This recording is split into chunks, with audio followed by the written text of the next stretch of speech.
বা সভাপতি সম্পাদক দেৱে যিখিনি ভাষণ ৰাখি গৈছে তাৰ আগত আমাৰ ক'বলৈ একোৱেই নাই আচলতে মহাপুৰুষ শ্ৰীমন্ত শংকৰদেৱ গুৰুজনাৰ ভাষাৰে ক'বলৈ গ'লে মাধৱ কুণ্ডলীৰ ৰামায়ণ পঢ়ি মহাপুৰুষ শ্ৰীমন্ত শংকৰদেৱৰ যেনেহেন অৱস্থা হৈছিল অপ্ৰমাদী আদি কবি মাধৱ কুণ্ডলী আদি অবিৰচিলে পদৰাম কথা ও মস্তিৰ দেখিয়ালাত সহা যেন মাৰে ফাট ও মূৰ ভৈলা তেনয়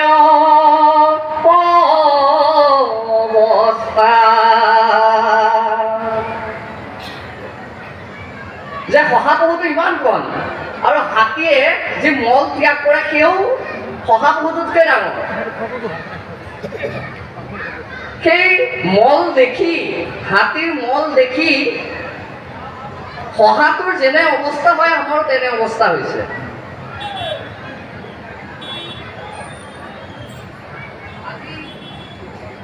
যিজন মহাপুৰুষৰ আবিৰ্ভাৱ তিথি অনুষ্ঠিত কৰা হৈছে সেইজনৰ বিষয়ে আমাৰ দৰে অধম অজ্ঞানী শ্ৰেণীৰ ব্যক্তি আমাৰ দৰে কৈ শেষ কৰিব নোৱাৰো তথাপি ইমান এটা গুৰু দায়িত্ব দিয়াৰ বাবে মই পুনৰ উদযাপন সমিতিক ধন্যবাদ জ্ঞাপন কৰিছো চতুৰ্দিশে অনাচাৰ অত্যাচাৰ দুৰাচাৰ বলি বিধান নিৰ্মমভাৱে জীৱ জন্তুটো বাদেই মানুহকো বলি দিবলৈ চিন্তা নকৰা এখন দেশত এজন পুৰুষৰ আবিৰ্ভাৱ হৈছে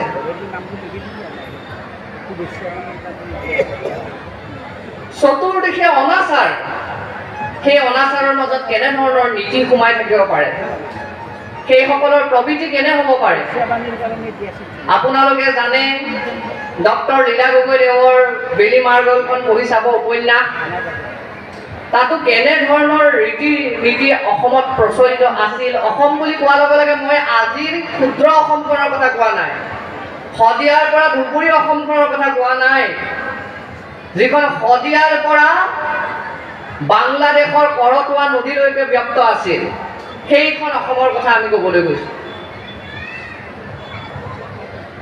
সেই সময়ছোৱাত আমাৰ পদাধিকাৰ বাপে কৈছে বহু কেইজন গুৰুৰ আবিৰ্ভাৱ হৈছিল বল্লভাচাৰ্যৰ কথা ক'লে ৰামানুজাচাৰ্যৰ কথা ক'লে বা কবিৰ মীৰাবাই গুৰু নানক মহম্মদ যাৰে কথা নকওক কিয় তেখেতসকলৰ যিটো বা এই অসমখনত শংকৰদেৱে বেছি প্ৰত্যাহ্বানৰ সন্মুখীন হ'ব লগা হৈছিল কাৰণ এইখন কামৰূপ কামাখ্যাৰ জাগা বা ঠাই এইখনেই হৈছে শাক্তসকলৰ প্ৰাণ কেন্দ্ৰ বুলি ক'ব লাগিব এই কামাখ্যাই হৈছে শাক্তসকলৰ প্ৰাণ কেন্দ্ৰ এইখন অসমতেই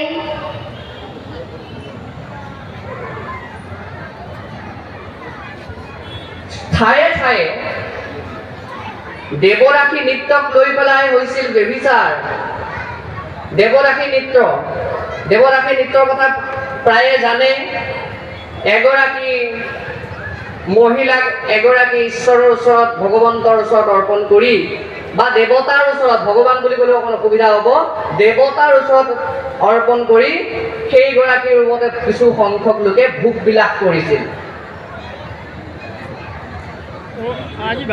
এনে নৃত্যৰ ফলস্বৰূপে আৰু এনে নৃত্য বুলিয়ে নকওঁ যে বলি বিধান মাত্ৰ জীৱ জন্তুৱেই নহয় মানুহ বলি দিবলৈকো চিন্তা কৰা নাছিল সেইকণ সময়তে এজন পুৰুষৰ মহান পুৰুষৰ আবিৰ্ভাৱ হ'ল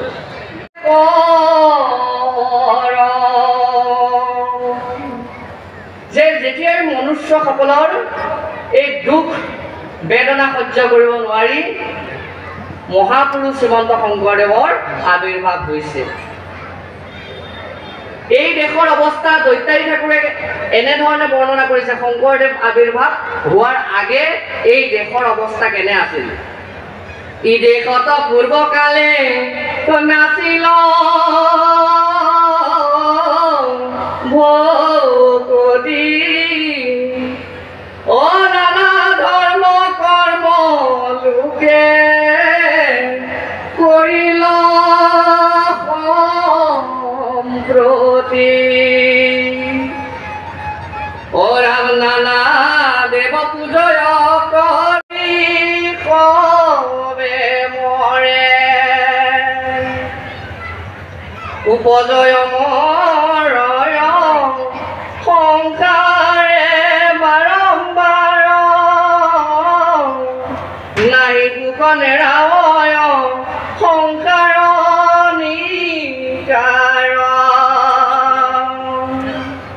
অ ৰাম তলগল লোক কলি পাপ সাগৰত অ ৰাম কৃপা ময় কৃষ্ণে জানি গুণিলা মনত অ ৰাম সিটো লোক সমস্ত কৰিবে উদ্ধাৰ অ শংকৰ মাধৱ ৰূপে ভৈলায়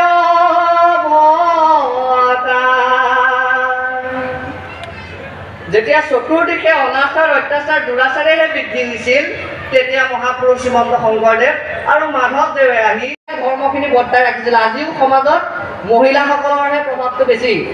আমি উজনি অসমৰ জন্মস্থান উজনি অসম, আচলতে উজনি নামনি এইবিলাক ভাগ নাই, একেখনেই অসম, কিন্তু তেওঁ ক'বলৈ গ'লে উজনি অসমৰ ফালেও দেখিছোঁ, আমি সেইফালে দেখি থাকোঁ দেখি কওঁ ভাদ মাহত আমাৰ নাম হয়, পুৰুষতকৈ মহিলা মানুহৰহে সংখ্যাত বেছি।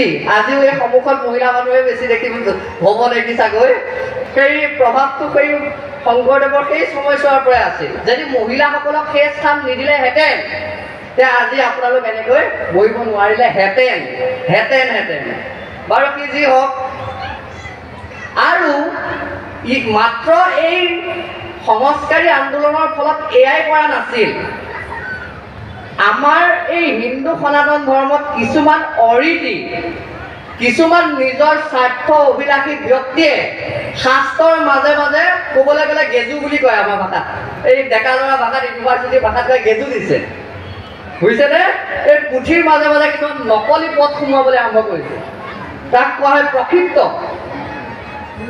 এই নোহোৱা নুপুচা কথা কিছুমান নীতি নিয়ম হিচাপে প্ৰৱৰ্তন কৰিব বিচাৰিছিল, যিটোৰ দ্বাৰা সনাতন সভ্যতাক ভৰিয়ে মোহাৰি নস্যাৎ কৰিব বিচাৰিছিল এক শ্ৰেণীয়ে। যেনে এই এক শ্ৰেণী ব্যক্তিয়ে নিজৰ স্বাৰ্থ অভিলাষী পিপাসু মন পূৰ্ণ কৰিবৰ কাৰণে এই নিজৰ খুৰীয়েক বৰমাক মামীয়েক কাৰোকে ভাগ কৰা নাছিল, সকলোৰে লগত দৈহিক সম্পৰ্ক কৰিবৰ কাৰণে শাস্ত্ৰৰ ভিতৰত পাৰ্মিশ্যন দিছিল, অনুমতি দি দিছিল শাস্ত্ৰৰ মাধ্যমেৰে। শাস্ত্ৰৰ ধৰ্ম পুথিত অনুমতি দি দিছিল যে কোনো ধৰণৰ মহিলাসকলৰ মাজত একো নাই, সকলোৰে লগতে দৈহিক সম্পৰ্ক কৰিব পাৰিবা। সেই সম্পৰ্কসমূহ শংকৰদেৱে তেতিয়াই দেখিছিল, লিখিছিল। যেনে কিছুমান শ্লোক এটা দুটা মই কৈ দিওঁ, ব্যাখ্যা নকৰোঁ, নাক কাণ গাঁত খাব, তেনেকুৱা ধৰণৰ ব্যাখ্যা যোনে যোনে সংস্কৃত জানে বুজিব। অন্য যদি নগস্তু নিজ কন্যা নিজা নজা অগ্ৰজা মাত তোলা নিবা মাতা বাতৎস পত্নিকা আনিব জানে, বুজিছেনে? শংকৰদেৱক বিশ্ব দৰবাৰলৈ নিবৰ কাৰণে আমি কি হৈ গ'ল, আমাৰ হাতত উপায় নাই। কিয়? এখন শুদ্ধ পুথি নাই।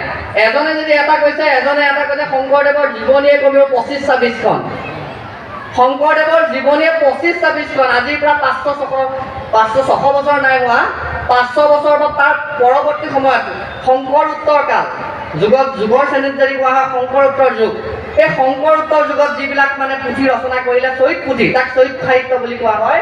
এই চৈত সাহিত্যবোৰে মানুহক কি কৰিলে, মতিভ্ৰম কৰিলে। এজনে কৈছে শংকৰদেৱ যদি এনেকুৱা, সিজনে কৈছে শংকৰদেৱ তেনেকুৱা। সেইকাৰণে জানিবৰ কাৰণে আমাৰ এখন শুদ্ধ পুথি নাই।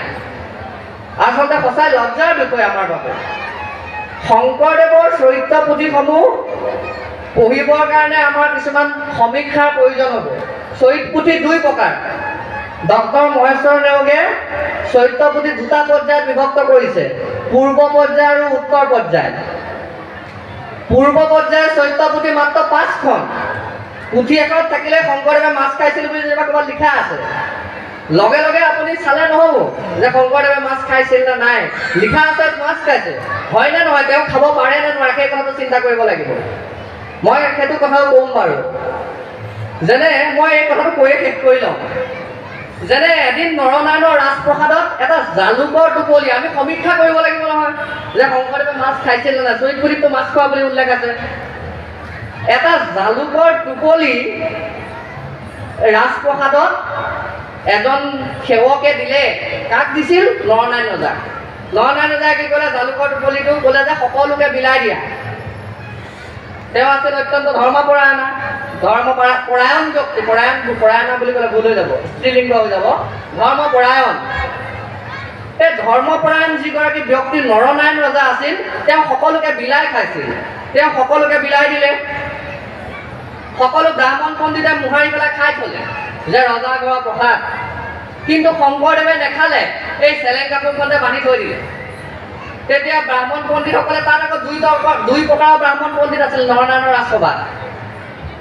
এটা হৈছিল সুতৰ্কী ব্ৰাহ্মণ পণ্ডিত আৰু এটা হৈছে কুতৰ্কী ব্ৰাহ্মণ পণ্ডিত। এছামে শংকৰদেৱক সদায় হেঁচিবলৈ যত্ন কৰিছিল, ভুল ধৰিবলৈ যত্ন কৰিছিল। এইটো কুতৰ্কী, শুদ্ধটো ভুল বুলি কৰিব বিচাৰিছিল।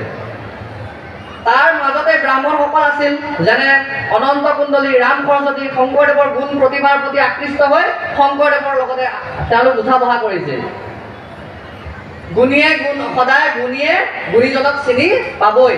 বাৰু কি যি হওক, সেই জালুকৰ টোপলিটো যেতিয়া নেখালে, জালুককেইটা নেখালে, ৰজাক লগাই দিলে, চাওক চাওক চাওক, আপুনি কোচ জাতি দেখি আপুনি এতিয়া জালুকৰ টোপলিটো নেখালে, জালুককেইটা নেখালে।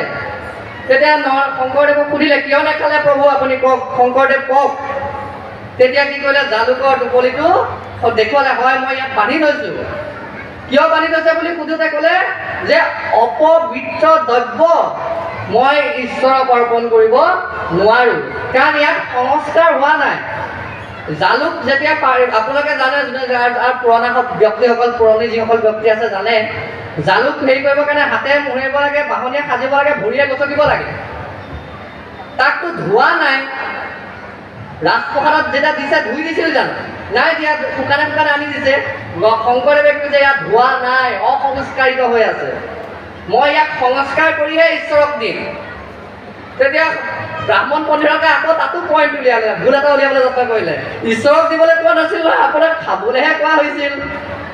তেতিয়া শংকৰদেৱে কৈছিল, ঈশ্বৰক অৰ্পণ নকৰা প্ৰতিটো দ্ৰব্যই হৈছে আসুৰিক ভোজন। এতিয়া কওক, শংকৰদেৱে মাছ মাংস ঈশ্বৰক অৰ্পণ কৰিছিল নেকি? যিজন শংকৰদেৱে অজামিল উপাখ্যান, ভাগৱতৰ শংকৰদেৱে গোটেই ভাগৱতখন ভাৱানুবাদ, অনুবাদ বুলি ক'লে ভুল হ'ব, ভাৱানুবাদ কৰা নাছিল। আমাৰ অসমীয়া সাহিত্যিকসকলে বা কবিসকলে অনুবাদ নাই কৰা, ভাৱানুবাদ কৰিছে, নিজৰ ভাৱটো সোমাই পৰিছে। যেনে সৰু উদাহৰণ এটা দি দিওঁ, অবাহনং নজনামি নজনামি বিপজ্জনম পূজা মন্ত্ৰম নজনামি তম গতি পৰমেশ্বৰ। আবাহন নাজানো, বিসৰ্জন নাজানো, পূজা মন্ত্ৰ নাজানো, তেওঁ মোৰ গতি সাধা। কিন্তু মাধৱদেৱে কি কৰিলে? নজানো আবাহন, নজানো বিসৰ্জন, পূজা মন্ত্ৰ নজানো কিঞ্চিত, এতে কেপ ৰমেশৰ দাস ভৈলো চৰণৰ, এই দাস ভৈলো চৰণৰ, এইটো মানে নিজৰ দাসত্ব।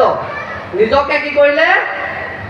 তেওঁ কি কৰিলে? দাস বুলি স্বীকাৰ কৰি পেলাই এই নিজ মৌলিকতাৰ প্ৰভাৱ সোমোৱাই দিলে, নিজৰ মৌলিকতা। এইখিনি তেওঁ নিজৰ মৌলিকতা মানে ভাৱানুবাদ সোমোৱাই দিলে, ভাৱ সোমোৱাই দিলে।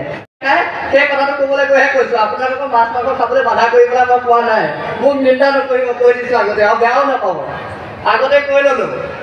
মানে শংকৰদেৱে যে মাছ মাংস খাইছিল নে নাই সেই কথাৰ ওপৰত প্ৰসংগত ক'লেহে গৈ আছোঁ। তাৰপিছত কৈছে, যিটো মন্দ মতিয়াতি একোৱে নুবুজে, ব্যৰ্থে পক্ষী মাৰি শকুতম্বে ভুঞ্জে, অৰাম মহাৰৌৰৱত পৰে নাহিকে নিস্তাৰ, পশু গণে বেৰি মাংস খাই গাৰ। এই ৰুৰু নামৰ এটা পশু আছে, হৰিণাৰ দৰে, দাঁত ভাগৱতীয়া। এই বৈষম্যতাটো যে ৰখা নাই, আপোনালোকে ভেদটো যে নাৰাখি এই অনুষ্ঠানটো যে আপোনালোকে এই মৰুৱাৰ শ্ৰীমন্ত শংকৰদেৱ নামঘৰত যে এই অনুষ্ঠিত হোৱা এই অনুষ্ঠানটোত প্ৰত্যেকেই যে সহযোগিতা কৰিছে। মই শুনিলোঁ এইমাত্ৰ জানিবা ভালো লাগিলে যে মুছলমান ধৰ্মাৱলম্বী লোকেও এই অনুষ্ঠানটোত সহযোগিতা কৰিছে। সেইকাৰণে সঁচাকৈ মই নিজকে এনে অনুষ্ঠান থাকিবলৈ পাই ধন্য মানিছোঁ। আজি চাওক, আমি যে অসমীয়া জাতি বুলি কওঁ, এটা সৰু পৰিসৰত লৈ গ'লে নহ'ব। অসমীয়া জাতিটোত শংকৰদেৱে বৰ কষ্ট কৰি এই জাতিটো সৃষ্টি কৰিছে। গাৰুৰ গোবিন্দ বুলি কৈছে। নগাৰ বুলি ক'বলৈ গ'লে নগাৰ নৰোত্তম আচলতে শংকৰদেৱৰ শিষ্য নাছিলে, তেওঁ আছিল গোপালতাৰ শিষ্য। গোপালতাৰ শিষ্য আছিল, কিন্তু যেনেকৈ মাধৱদেৱৰ শিষ্যখিনিও শংকৰদেৱৰে শিষ্য, যেনেকৈ মই লক্ষীকান্ত মহন্ত প্ৰভুৰ ওচৰতহে শৰণ লৈছিলোঁ, মানে আমাৰ মধুপুৰ সত্ৰৰ অষ্টাদশ সত্ৰাধিকাৰ। এতিয়া বৰ্তমান যিজন জীৱিত আছে তেওঁ 19 নম্বৰ আৰু মই 20 নম্বৰ। শংকৰদেৱৰ পিছৰ পৰা মাধৱদেৱ এই দুজনক গন্তি নকৰি বুঢ়ীকো গোবিন্দ আঁতৰৰ পৰা আমি 20 নম্বৰ এনেকৈ গন্তি কৰা হয়। সেইকাৰণে সেই যিটো মানে কাৰ্যকাল মানে ক্ষমা কৰিব, বিষয়টো এটা এইটো ত্ৰিপদী ছন্দ বুলি কোৱা হয়। ইয়াত 8 যোগ 10 হ'ব লাগিব। যেনে মুক্তিটো নিস্পৃহ যিটো ইয়াত 8টা থাকে, সেই ভকতকলমো ইয়াত 8টা আছে, ৰস মই মাগুৰ ভকতি ইয়াত 10টা আছে। যেনে হৰি নামৰ ৰসে এনেই বনোৱা নাই এইবিলাক, ইয়াত ছন্দ। মই ভাবোঁ মহাপুৰুষৰ হওক বা আমাৰ অসমীয়া কলা কৃষ্টিৰ এটা অৱদান আছে সাঁচিপাত। মোক ইয়াত কৈছিল সাঁচিপাতৰ কথা এটা। সাঁচিপাত বনাবৰ কাৰণেও আপোনালোকে শিকিব লাগে। এইটো মোৰ ফালৰ পৰা আহ্বান এটা থাকিল, অনুৰোধো থাকিল। সাঁচিপাত কেনেকৈ প্ৰস্তুত কৰে, এই যিটো আপোনালোকে দেখিছে উদযাপন সমিতিৰ ওপৰত যিটো ছবি আঁকি থোৱা আছে, দেখিছেনে? গোপীসকলে আৰু কৃষ্ণ আছে, সেইটো কোৱা হয় সাঁচিপতীয়া চিত্ৰশৈলী, মেনস্ক্ৰিপ্ট আৰ্ট। সাঁচিপতীয়া চিত্ৰশৈলী এইটো অসমৰ প্ৰাচীন চিত্ৰশৈলী। তাৰপিছত যেনেকৈ উত্তৰ ভাৰতৰ যেনেকৈ ধৰি লওক উৰিষ্যাৰ পটচিত্ৰ, তেওঁলোকৰ চিত্ৰখনৰ নামটো যে পটচিত্ৰ, প্ৰত্যেকখনৰে নিজৰ যেনেকৈ আমাৰ গীত আছে, বিহু আছে, আমাৰ তেনেকৈ আমাৰ প্ৰত্যেকখন ৰাজ্যৰে এখন ছবি আছে, যে আমাৰ ছবিখনক সাঁচিপতীয়া চিত্ৰশৈলী বুলি কোৱা হয়। এই শৈলীবোৰ শিকিব লাগে। হেঙুল, হাইতাল, খৰি মাটি, নীল আৰু এঙাৰ, এই 5টা ৰঙেৰে সাঁচিপাতত ছবি আঁকা হয়। আৰু সাঁচিপাতখন বনোৱাও বহুত দীঘলীয়া প্ৰচেছ পদ্ধতি। আৰু যিটো চিয়াহী মানে মহি, চিয়াহীটোক মহি বুলি কয়, মহি বস্তুটো বৰ দীঘলীয়া। আমলখি, শিলিখা, ভোমোৰা, আম, জাম, অমৰা, কেহাৰাজ বন, তাৰ গৰু মুঠ, আকৌ বুন্দা কেঁচুও লাগে। এই গোটেই এটা পদ্ধতি আছে, সেইসমূহ ৰাখিব লাগিব, তেতিয়াহে আমাৰ অসমীয়া কলা কৃষ্টি সংস্কৃতি থাকিব। কাৰণ আৰু শংকৰদেৱো তেতিয়াহে জিলিকি থাকিব। যদি আমি জানো শংকৰদেৱে সাঁচিপাতখন চাই আছোঁ, যে সাঁচিপাত এইখন, সাঁচিপাতখন চাই আছোঁ, কিন্তু সেইখন কেনেকৈ বনায় সেইটোৱে যদি নাজানো আমি কেনেকৈ সংস্কৃতি ৰাখিম। সাঁচিপাতখন আমি চুই আছোঁ, কিন্তু সেইখন কেনেকৈ বনায় বা সেই চিয়াহীটো কি ব্যৱহাৰ কৰিছিল আমি সেইটোও জানিব লাগিব, হয়নে নহয়? আৰু যেনে সাঁচিপাতখন আমি ধৰিবও জানিব লাগিব। পুথি এখন পাইছোঁ এনেকৈ ধৰিলে নহ'ব। সেইকাৰণে পুথিখনৰ লাষ্টত লিখা থাকে যে ভগ্নপৃষ্ঠ প্ৰতিস্কন্ধ। মই এই মানে কঁকালটো বেকা কৰি লিখিছোঁ, তেতিয়াতো টেবুল নাছিল, কঁকালটো বেকা কৰি লিখিছোঁ, ভগ্নপৃষ্ঠ প্ৰতিস্কন্ধ তব্দদৃষ্ট অভিমুখ, তব্দদৃষ্টি অভিমুখ, মানে মই তললৈ চাই পেলাই লিখিছোঁ। লিখনৰ প্ৰশ্ন নাম লিখন পুস্তক, বৰ কষ্টত পুথিখন লিখিছোঁ। পুত্ৰ বত প্ৰতিপালক, এই পুথিখন ধৰি পেলাই এটা হাতে কেঁচুৱা এটাক আমি এনেকৈ দাঙো নেকি? এই 2খন হাতে দাঙিবা, সেইটোও লিখি দিছে যে 2খন হাতে দাঙিবা, এখন হাতে পুথিখন সাঁচিপাতৰ পুথিখন পালেই দাঙি নিদিবা।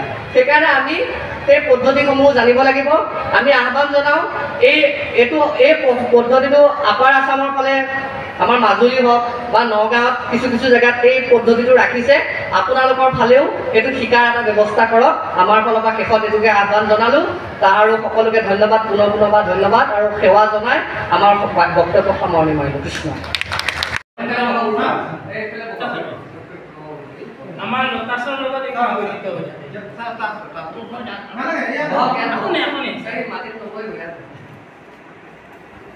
এতিয়া আমাৰ এই অনুষ্ঠানটোৱে কিন্তু আমি কি কৰি আছোঁ এই মহিলা যিমানখিনি মহিলা গোট আছে আৰু কৃষক আপোনালোক আকৌ যাব মইতো এইবাৰ একেসময়ত যাব বুলি মই ভবাই নাছিলোঁ পিছত তেওঁলোক থকাৰ পিছত ৰুমটো এণ্টিচিপেট কৰাৰ পিছতহে মোক দেখা কৰিছে যে আমি আছিলোঁ মই গম নাপাওঁ আচলতে এই প্ৰথম চিনাকি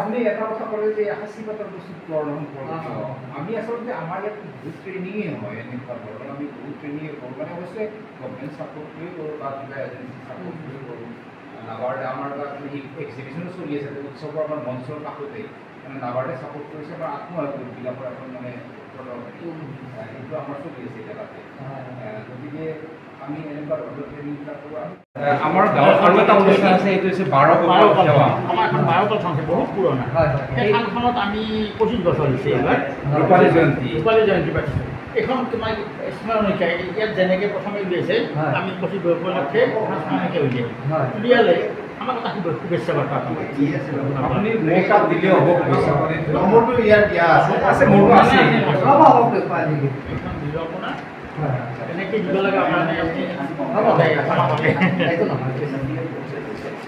তেতিয়াহ'লে আমি সামৰণি মাৰোঁ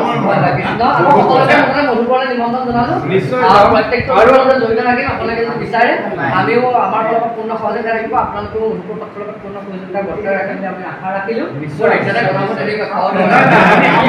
আমাৰ অনুষ্ঠানটোৱে এখন দিলেও আমি অনুষ্ঠান হিচাপে বৰ্তমান কানেক্ট কৰিলোঁ আমাৰ অনুষ্ঠান হিচাপে কৈছোঁ যে আমি আপোনাৰ আমাৰ অসমীয়াৰ যিটো মানে এটা আৱেগ নিজৰ সত্ৰ আমি অনুষ্ঠান হিচাপে এটা সদায় ৰাখা আৰু আপুনিও মানে